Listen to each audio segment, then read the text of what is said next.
What is up, you guys? Welcome back to Mini TV Reviews. I am your host, Mo, and today we're going to be discussing Love After Lockup, Life After Lockup, Season 6, Episode 12, titled Sugar Daddy. I hope you guys have had a wonderful start to your weekend. When I tell you, it takes forever for the weekend to get here, but it go by so fast. All right, y'all, without further ado, because there are no synopses for these episodes, or at least not for me. We're going to go ahead and kick this episode off with Daniel and Bianca. Now, of course, spoiler, y'all. If y'all didn't know already, they're no longer together, okay? I thought I had kind of like hinted at that in the last review. I thought that I had heard some sprinklings about that, but they're not together anymore, okay? So while they're on the show is beyond me. Of course, they probably just needed their airtime, to take up some space on the show or to create more content, but they're no longer together. All right, we still gonna review them for giggles, so let's go ahead and get into them. So turns out Daniel has some unfinished business within the prison system because he just so happened to be checking his emails when he stumbled upon an email that got sent to him a day before he was scheduled to appear in court for an old case regarding some shoplifting. And so he ended up telling Bianca, and she was like, what is happening here? And so he basically told her, yeah, if I don't go, then they're gonna put out a warrant for my arrest, so I have to go. Now, where he has to appear in court is about 3.5 hours away. That's one way, okay?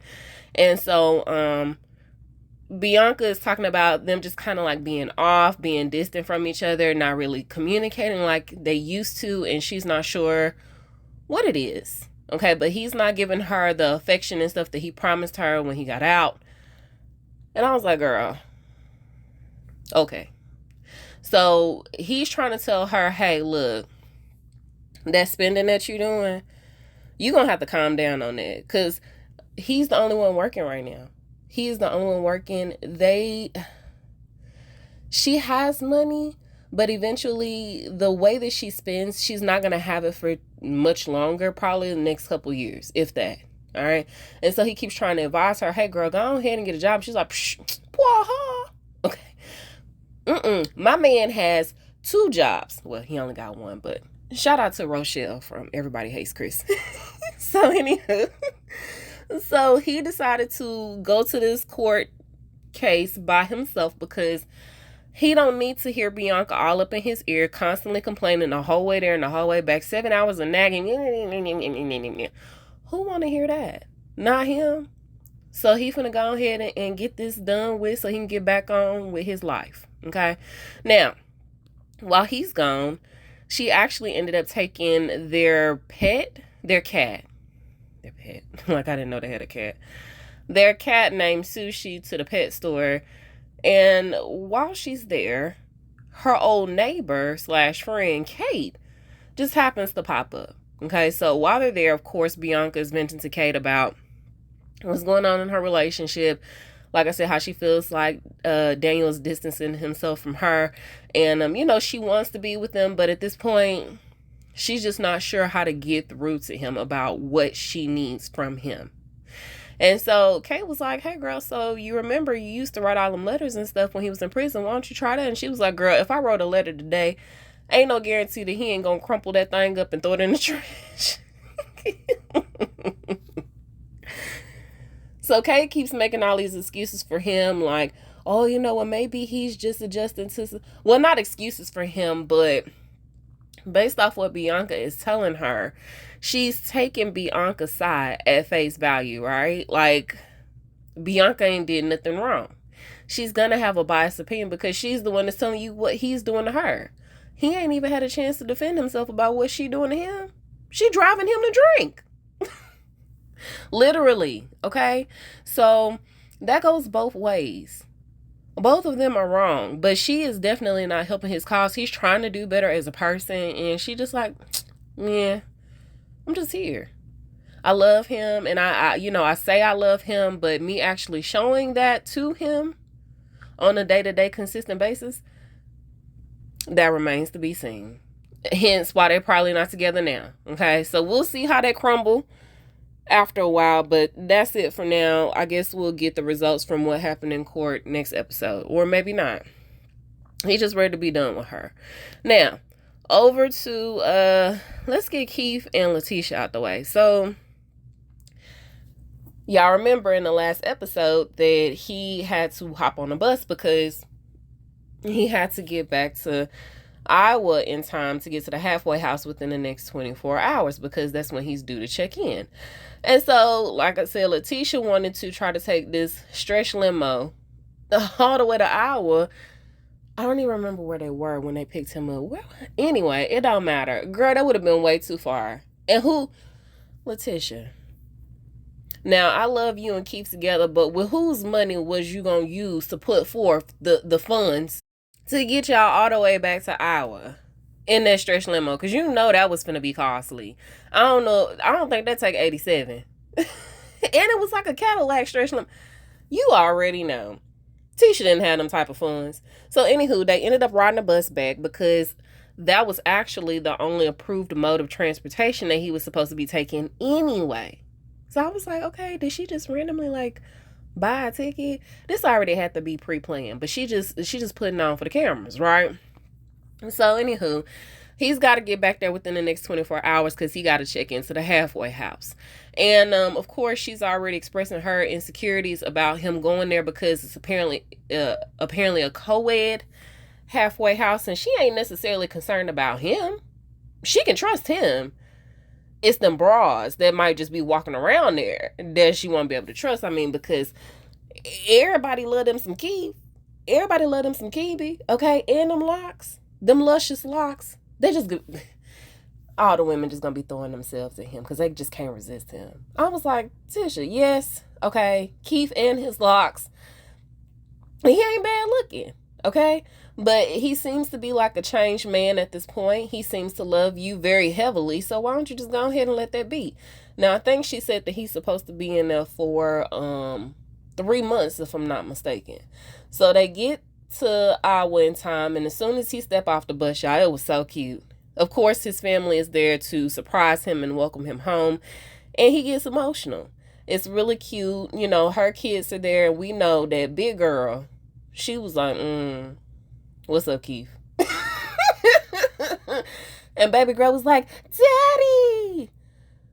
Now, I'm not too fond of that, but apparently she's been calling him daddy for years and years and years, so we're just gonna let it rock. So anywho, it's a joyous moment to be had by all, including his family, even though they don't really see it for Letitia sometimes. I think is it the aunt that don't really like her like that? Somebody don't really care for her. It might be the sister. Anywho, he's got 2 sisters there, and you know, his dad is there. His dad get real emotional because his son been away from him for 10 years. You know, and they look like Daddy was probably keeping up with him in the streets. That's all I'm gonna say. Okay? He got that old school Kid and Play hot top fade, that old Bobby Brown with the slit in the middle.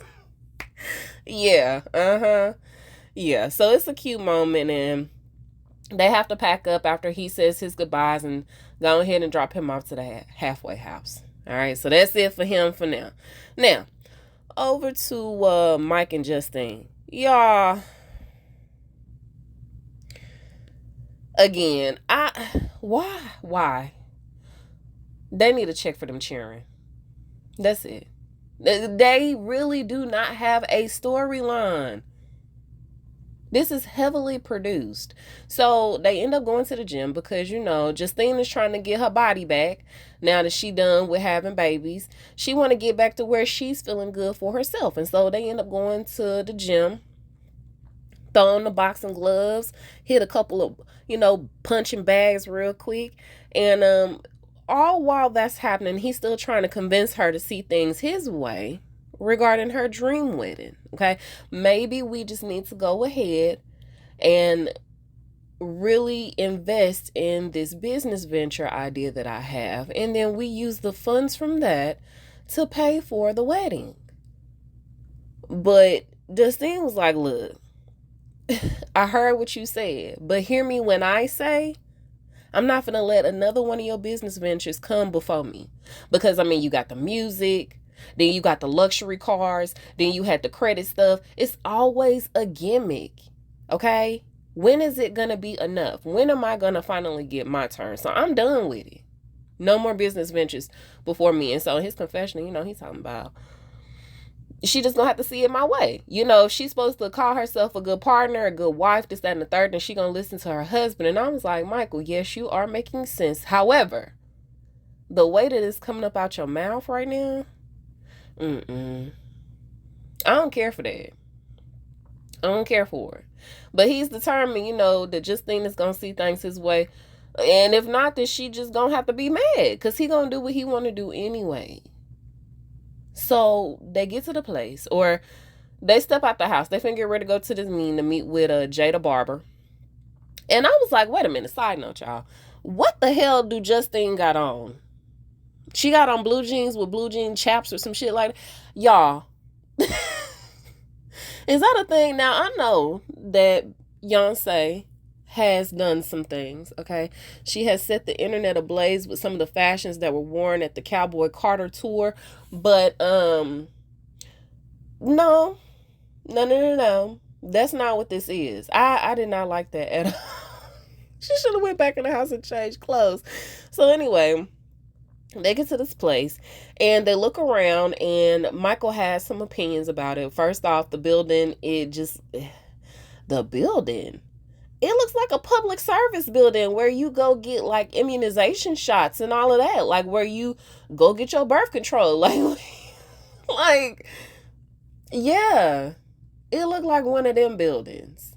Okay. Public health building. And so he's telling Jada Barber and his wife, hey, or maybe that's his business partner. I think that's the wife though. Am I tripping? That looked like the same lady that came over for Thanksgiving. Anywho. So he's offering up his opinions like, it's way in the back. If we're going to be charging people $250 for this luxury barber experience cut. And I'm like, what are you offering them? Are you a haircut? Listen. Okay, now I know when you go to the nail shop, they put you in them cute little chairs, they do the massages, they give you wine, they give you cheese, little snacks, depending on where you go, right? Wine, okay, cool. That's not worth $250. A haircut, that's not... What is all entailed in this luxury experience, Michael? Because this sounds like y'all really playing this up. Is it just because they seen you on TV and they deem you a half celebrity, a Z-list celebrity, that they supposed to be coming out their pockets $250? Are you gonna be there every day? Are you gonna be cutting them up? You can't be, because you already said that you supposed to, you don't have no experience. You renting out booths into these people, and they're supposed to be giving you the money, and that's how you're supposed to have this passive income, right? So what? So he was like, okay, it's way too far in the back. I don't really want my people to be on top of each other when they trying to cut. So we're going to have to look for something bigger. And so that was like, okay, cool. This, that, and the third. And so what did it say? They said something to the tune of basically going through with this investment. And he was like, oh, yeah. No, we'll go on this. And Justine was like, what? Say what? Y'all should have seen how quick her head turned. Justine is really playing it up for these cameras. And so she was like, oh, hell no. I'm done with this. I'm getting up and I'm walking out. So she says, I'm done with this conversation. And she literally got up and walked out the door. And so he's following her down the steps, and he's like, man, what the what? Like, you really finna sit up here and embarrass me in front of my people like this? Yeah, she finna embarrass you. And you ain't gonna say nothing about it. Yeah. She wants to have her wedding. And the fact that she ain't even, without a second thought, said, yeah, in front of her face. Like, it's cool to say that in your head, or in the confessional without her. Like, yeah, this is definitely gonna happen whether she like it or not. But for you to so quickly be like, yeah, without regarding her opinion at all, that's what made her mad. So they gonna argue. They're gonna be arguing for the next couple of episodes, but eventually she gonna give in. Now, hmm, hmm. Let's go ahead and go over to JK and Brooke. Now, Brooke thought that Bonnie was gonna be a girl's girl. She was gonna honor girl code, despite the fact that y'all are only roommates, and her and JK are soulmates, according to Bonnie. I'm just playing, y'all. But she do probably be crushing on JK. So anywho, JK is actually, he went to go meet with his dad, right? And so he's talking to his dad, and him and his dad have a heart to heart. They clear the air about some things, about his dad not really responding the way that he needed him to, not really showing up in JK's life like he needed to. And that's because his dad was in and out the house. Okay, his dad professionally drove trucks, and because of that, JK's mom was basically a single mom. Now, I don't know if they was together or not for real, but you know, it's one of them things where JK felt abandoned by his father because he rarely saw him. Even though his dad was probably, you know, sending money back or whatever, really trying to provide for JK, he didn't get to see him that often. Okay, sometimes it just takes you being present, not necessarily just all about finances for a lot of kids, right? So, anywho, they cleared the air about some things, and his dad was very disappointed at the fact that he made certain decisions to land him in jail, but he wanted him to know, hey, look, regardless of all of that, you out now. We cleared the air. I love you forever and ever. Amen. And I'm always going to be here for you. I'm always going to support your dreams. So JK done told his daddy to meet him down here so he can go talk to another man about a truck that he cannot afford. So after they clear the air and they hug it up, they end up talking to this guy. And this guy's still giving him prices. And he was like, yeah. Yep, you know, I'm still working on my credit. You know, I'm still trying to get my money together, this, that, and the third. And so he was like, you know what, maybe eventually, Daddy-o, you can go ahead and give me some solid advice. And who knows, you know, once I get this thing off the ground, we can start an enterprise where it's JK and Dad. Hotshot JK and Dad or something like that. I was like, JK, why don't you just ask your daddy to help you fund your business? I mean, because that's really what you want to do at this point, right? I mean, that's why you brought him down here, right? Because this type of conversation could have been had at the house. This type of conversation could have been had over some dinner somewhere where we not out here in the heat, okay? Unless we really finna be serious about putting money down today. Why did you bring this man out here? You wasting his time and the other dude's time looking at this truck, but you cannot afford it right now. So, side note, listen, I'm not trying to be mean, but why did Daddy look like he could just be an older brother of JK? JK done lived a very hard life. And another side note, you know, it's somebody out there for everybody. I'm not even finna do that, okay? I'm not gonna do it. Mama, thank you for showing up the way that you showed up. It's just I couldn't see JK mama and his daddy being together. That's it, that's all, okay? Because she looked like she could be JK daddy, auntie, or big sister. That's the difference in appearances. That's it. So, he ends up getting a text from Bonnie that they need to meet up. And he was like, oh, okay, what's going on with you? You know, what's going on? And so she was like, oh, just got done talking to Brooke. And he was like, how is that? Because Brooke is supposed to be at work. And she was like, about that. And so, of course, she revealed Brooke's secret to him because we knew that's what she was supposed to do. And by the time Brooke get home, she's making dinner. Right? Now, we don't know where the kids are because, remember, she was supposed to be going to go pick them kids up. Where the boys at, Brooke? Did you take them back to your mama house because she said that her mama was keeping a watch over them while she there doing what? Because you ain't looking for no job, man. You been pretending to have a job this entire time. Girl, do your mama know you ain't got no job? You are not looking for a job, Brooke. What is holding you back? Because there is no excuse for you.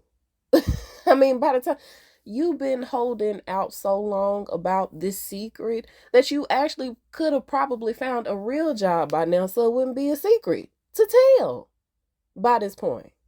So she get back to the house and she's starting to make food, prepare dinner and stuff like that because that's the least that she can do. Okay, she do like the cooks and she earning her keep at their house. Now she said, "Look, I'm just gonna go ahead and make something from what they already got in here because I ain't got enough money to go to the grocery store and buy nothing." So she doing like some goulash type stuff. Ain't that what they call it when you just take whatever you got in your fridge and throw it together and pray? It's a struggle meal. Okay, so she ended up making dinner for them, and now dinner is prepared, and now they waiting on JK to get there. So he show up and he got his own food, and she was like, he spoke to everybody. Hey, hey, hey, hey, hey, what's happening? And so he didn't go over there and kiss Brooke. He didn't do none of that. Just sat down at the table eating the food that he done bought in the house, and she was like, "Oh, so you're not gonna eat dinner? You're not gonna come over here and kiss me? You're not gonna say nothing to me, really?" And so he was like, "Nah, I'm good on you. I'm good on you, bruh." And so then all of a sudden, they start arguing about what Bonnie told him. He was like, "So I went to go see Bonnie today, and she had a little bit of tidbit of information to tell me, and yeah, I'm pretty sure Brooke's stomach dropped in her butt." She wasn't supposed to tell. Brooke, you stupid. So they literally start arguing in front of his parents, and I was like, both of y'all disrespectful because his parents, y'all already disrespecting this lady house by sleeping together on this blow up mattress in her living room, keeping her isolated in her own house. But now y'all got the audacity to argue, and JK just being just hella disrespectful, calling her stupid ass bees and just all out her name, talking crazy. And so they end up going outside. And all mama could do was shake her head. Mama and friend and stepdad. Is that stepdad? If that is stepdad, can you please talk to him? Because granted, he has every right to be upset with Brooke. You know what? No, he don't. Because JK, you can't even find a job. And he was like, "Yeah, I know I can't find a job, but what's your excuse? Because I got a record. I have a long record. Like an old vinyl." Listen, I got a record. You done had 8 jobs within the last year. I think that's what he said. So she basically like quitting her job every month and a half. And I don't know if it's just to track him and see what he doing, but at least we know that's what happened with the last one. And her mama was like, "Enough." So when you don't have these jobs no more, do you just go back to your mama's place of work? Because she was your boss, right? So anywho, he was like, "Girl, I got an excuse, but what's yours?" And I was like, "You really don't, because you out here trying to procreate, and you still don't have a job. McDonald's is hiring, but I guess it depends on what your record is or what you got on your record. But it's something out here for everybody. It just depends on what you prefer to do with your time and how you make your money." So Brooke was like, "Well, at least I'm not lying like Alex." And he was like, "Well, at least she got a job. You've been sitting up here lying the entire time." At least she wasn't lying about having a job. Okay, she was lying about something completely different. That ain't got nothing to do with what me and you talk about. So quit trying to change the subject. So he ended up telling her at the end of that conversation to get the hell out his house.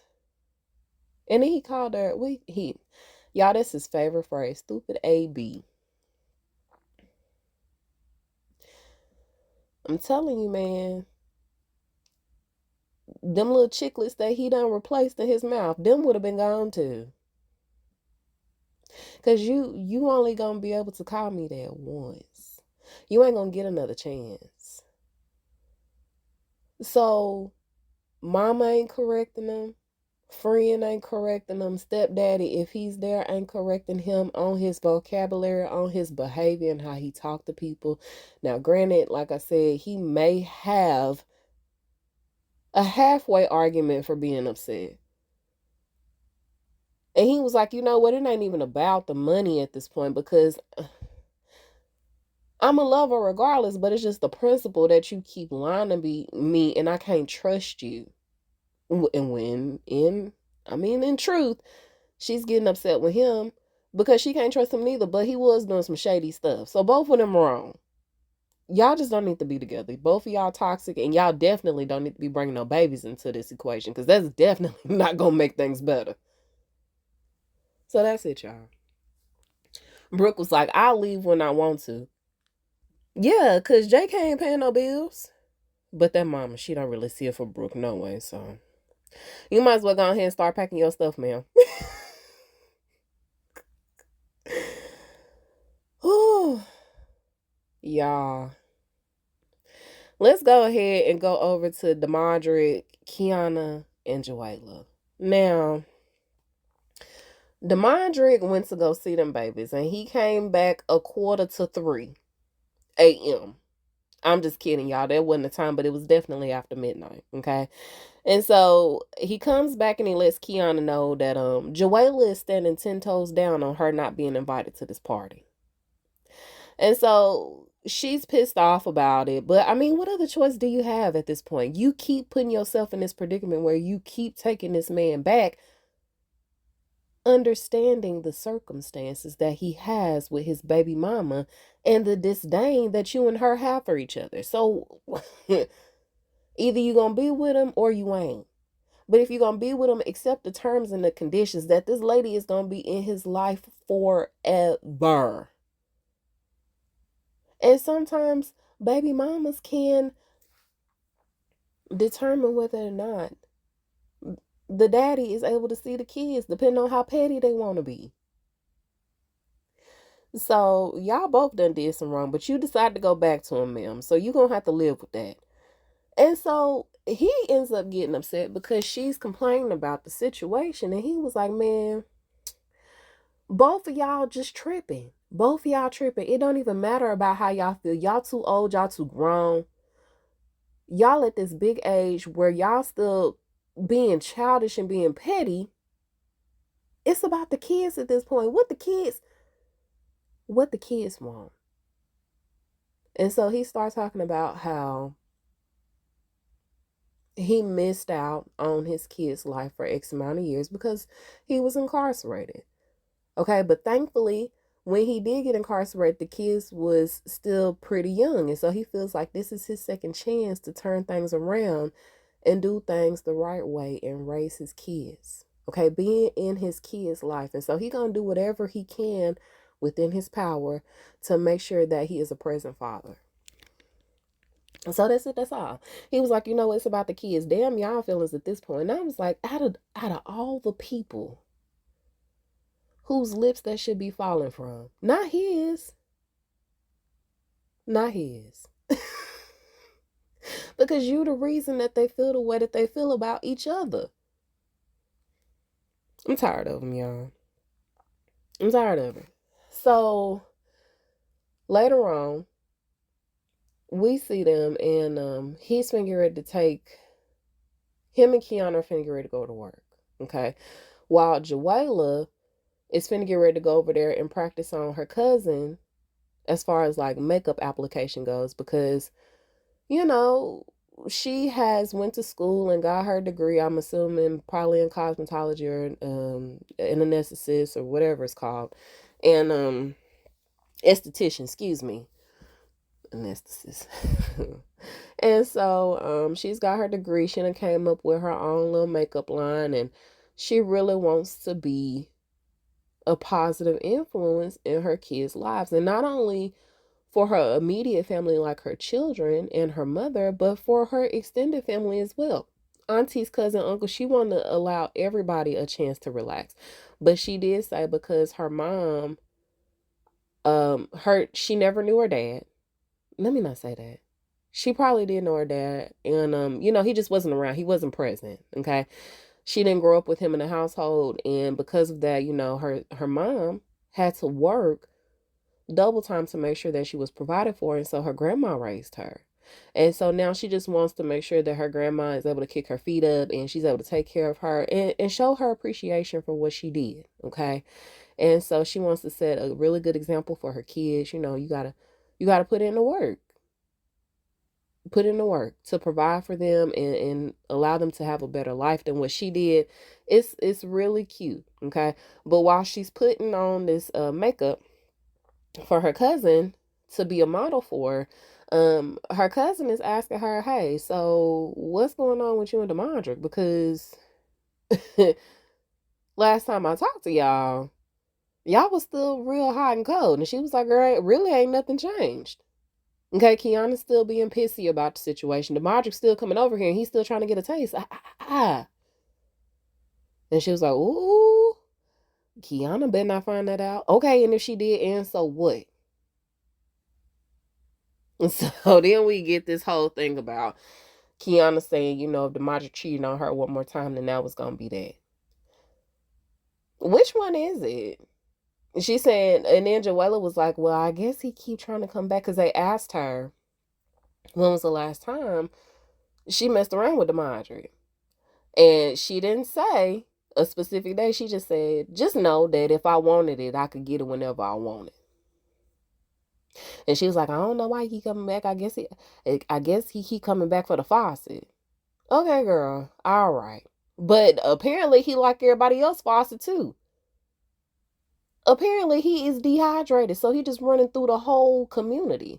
He outside all day. And then just whenever he want a sip of water from the hose, he can just go to whatever house. Literally. Because you're not the only one. So I don't even know why you acting like it, Joella. Just to pick me just like Kiana. So, anywho, Kiana ends up going to work. And, the friends is checking in on her. Like, all right, what's going on with you and Demondrick? What's happening? And so she was like, oh, okay, he finally came back to the house and he's with me.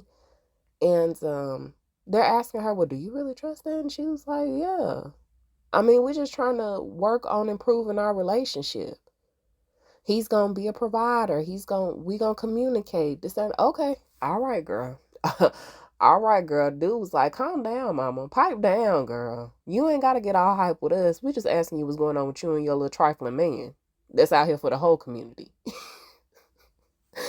So while Kiana is telling them that things are all to the goody good, dude was like, yeah, I don't think this is gonna work out well. Demondrick is out here probably still doing dirt. And, her and Joella have this storied history. One of them is not going to be happy. So she ends up getting a phone call or something. Y'all, I told y'all I'll be watching this on YouTube. And so I was trying to find the video because I'm a week behind that had the whole thing. So I'm assuming she got a phone call and that's where it got cut. Okay, she probably got some news about Demondrick cheating.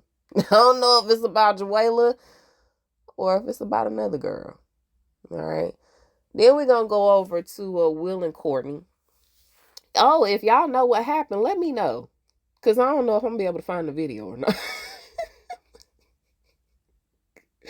We go over to Courtney and Will. So, y'all, it's time for, oh, no. She's getting released after 2 weeks, right? Will is on the phone with her and, or he's calling his friend. He's calling his friend boss to let him know, hey, I'm going to have to be working remote for a couple of days because I got to go pick Courtney up in Oregon. And so a friend was like, man, you stupid as hell. I don't even know why you driving all the way from Sacramento to go get that broad. Okay? Let her stay off in there. You playing around with your life. And so he was like, man, that's my wife, man. I don't really I'm upset with her, but I can't leave her in there like that. So then he get on the road to go get her, right? And then he ends up getting a phone call about her parole transfer being denied due to her recent incarceration because it violated her terms of parole. So now he's debating on if he even want to go pick her up or not. So fast forward, and it's the middle of the winter, y'all. It's snowing. She in Oregon, and so she ends up getting released. And when she walk out, she looking around. Y'all, Will is nowhere to be found. Instead, it's her friend Mark, some dude named Mark, and I'm personally surprised. And so was she apparently, because she was like, he said, who was you expecting? Was you expecting your husband? Was you expecting Will to be here? And she was like, yeah, I was. He should have been here. Let me go ahead and call him. So she's befuddled. Okay. And so when she called him, he ends up asking her, who picked you up? Who picked you up? Is that the same dude that put $300 or $3,000? A difference a zero could make. $300 or $3,000 on whatever you needed. Is he the one that did that?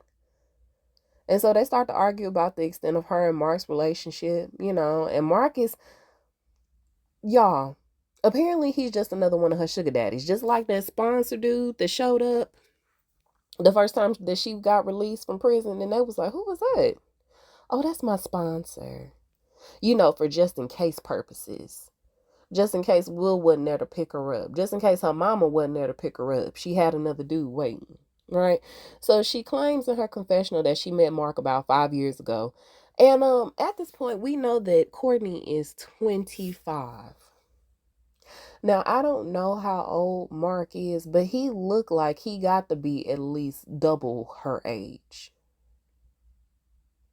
Or a good 40. Okay, good 40, 45, somewhere off in there. So almost double her age. So that means when you first met her, she was barely legal. Gross. So she said she met him about 5 years ago through a mutual friend. And apparently he definitely understands his place. He understands his place because he just stand there and he listens to Will talk cash money about him, and he even hears her brag about Mark stepping up because he won't. He won't in more ways than one. But then she threw me off when she had the audacity to still ask Will if he was going to send her some money to help her pay her rent at her new halfway house, because that's part of the terms and conditions. You got to pay rent. And so he hit her with you tell that to give you some money.